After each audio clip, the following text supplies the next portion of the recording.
Hey friends, my name's Jason Clemens. This is the Big Book Study, episode 8. We're going to begin reading from the Big Book at the first full paragraph on page 13. At the hospital, I was separated from alcohol for the last time. Treatment seemed wise, for I showed signs of delirium tremens. There I humbly offered myself to God, as I then understood Him, to do with me as He would. I placed myself unreservedly under His care and direction. I admitted for the first time that of myself I was nothing, that without Him I was lost. I ruthlessly faced my sins and became willing to have my newfound friend take them away root and branch. I have not had a drink since. My schoolmate visited me, and I fully acquainted him with my problems and deficiencies. We made a list of people I had hurt and toward whom I felt resentment. I expressed my entire willingness to approach these individuals, admitting my wrong. Never was I to be critical of them. I was to right all such matters to the utmost of my ability. I was to test my thinking by the new God consciousness within. Common sense would thus become uncommon sense. I was to sit quietly when in doubt, asking only for direction and strength to meet my problems as He would have me. Never was I to pray for myself, except as my requests bore on my usefulness to others. Then only might I expect to receive. But that would be in great measure. My friend promised when these things were done, I would enter upon a new relationship with my Creator, that I would have the elements of a way of living which answered all my problems. Belief in the power of God, plus enough willingness, honesty, and humility to establish and maintain the new order of things were the essential requirements. Simple, but not easy. A price had to be paid. It meant destruction of self-centeredness. I must turn in all things to the Father of light, who presides over us all. These were revolutionary and drastic proposals, but the moment I fully accepted them, the effect was electric.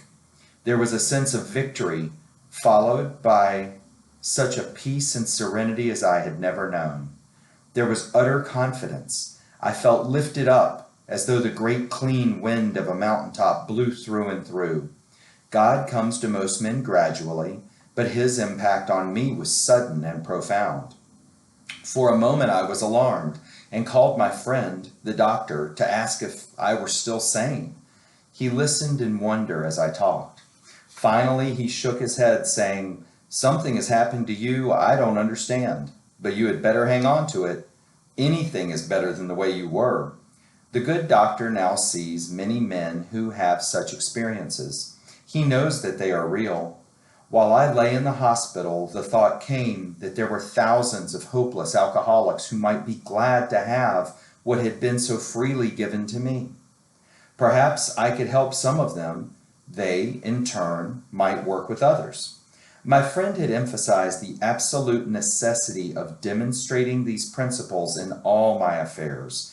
Particularly was it imperative to work with others as he had worked with me. Faith without works was dead, he said. And how appallingly true for the alcoholic. For if an alcoholic failed to perfect and enlarge his spiritual life through work and self-sacrifice for others, he could not survive the certain trials and low spots ahead. If he did not work, he would surely drink again. And if he drank, he would surely die. Then faith would be dead indeed. With us, it is just like that. My wife and I abandoned ourselves with enthusiasm to the idea of helping other alcoholics to a solution of their problems. It was fortunate, for my old business associates remained skeptical for a year and a half, during which I found little work. I was not too well at the time, and was plagued by waves of self-pity and resentment. This sometimes nearly drove me back to drink, but I soon found that when all other measures failed, work with another alcoholic would save the day. Many times I have gone to my old hospital in despair. On talking to a man there, I would be amazingly lifted up and set on my feet. It It is a design for living that works in rough going. We commence to make many fast friends, and a fellowship has grown up among us of which it is a wonderful thing to feel a part. The joy of living we really have, even under pressure and difficulty. I have seen hundreds of families set their feet in the path that really goes somewhere, have seen the most impossible domestic situations righted, feuds and bitterness of all sorts wiped out. I have seen men come out of asylums and resume a vital place in the lives of their families and communities. Business and professional men have regained their standing. There is scarcely any form of trouble and misery which has not been overcome among us. In one western city and its environs, there are 1,000 of us in our families. We meet frequently so that newcomers may find the fellowship they seek. At these informal gatherings, one may often see from 50 to 200 persons.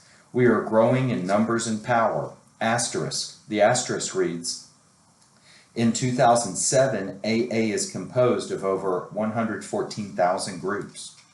An alcoholic in his cups is an unlovely creature. Our struggles with them are variously strenuous, comic, and tragic. One poor chap committed suicide in my home. He could not or would not see our way of life. There is, however, a vast amount of fun about it all. I suppose some would be shocked at our seeming worldliness and levity. But just underneath, there is a deadly earnestness. Faith has to work 24 hours a day in and through us, or we perish. Most of us feel we need look no further for utopia. We have it with us right here and now. Each day, my friend's simple talk in our kitchen multiplies itself in a widening circle of peace on earth and goodwill toward men. Bill W., co-founder of AA, died January 24th, 1971. And now for the study portion of the video. Good morning, everyone. We are at the top of page 13. Bill went again to Towns Hospital to be separated from alcohol for the last time. This is at the beginning of December 1934. He had stayed drunk for a month after Armistice Day. Bill's sobriety dates from December 11, 1934. Paragraph 2 describes steps 3, 4, 6, and 7. Quote, there I humbly offered myself to God, as I then understood him, to do with me as he would. I placed myself unreservedly under his care and direction. Step 3. I admitted for the first time that of myself I was nothing, and that without him I was lost.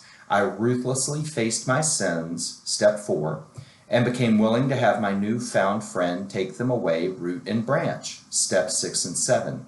I have not had a drink since.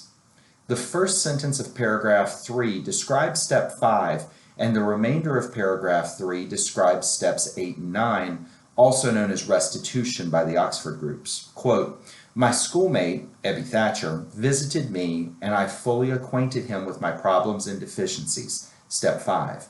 We made a list of people I had hurt or toward whom I felt resentment. Step 8.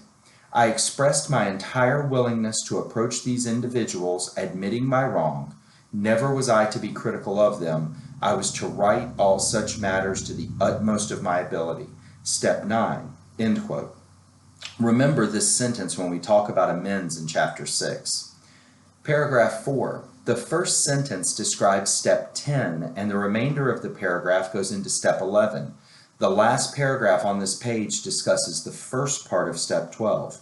Quote, my friend promised that when these things were done, not by osmosis I would guess, I would enter upon a new relationship with my Creator, that I would have the elements of a way of living which has answered all my problems, end quote. That sounds like a spiritual awakening, doesn't it? But don't we want all our problems solved first? It is through that spiritual awakening that they are solved. Page 14, Bill's white light experience is found in paragraph 2. One of the reasons that Appendix 2, Spiritual Experience, was added to the book was that many people were confused. They thought they had to have the same type of sudden transformation that Bill had. The concept of carrying the message was born with Bill while lying in that bed in Towns Hospital in paragraph 5.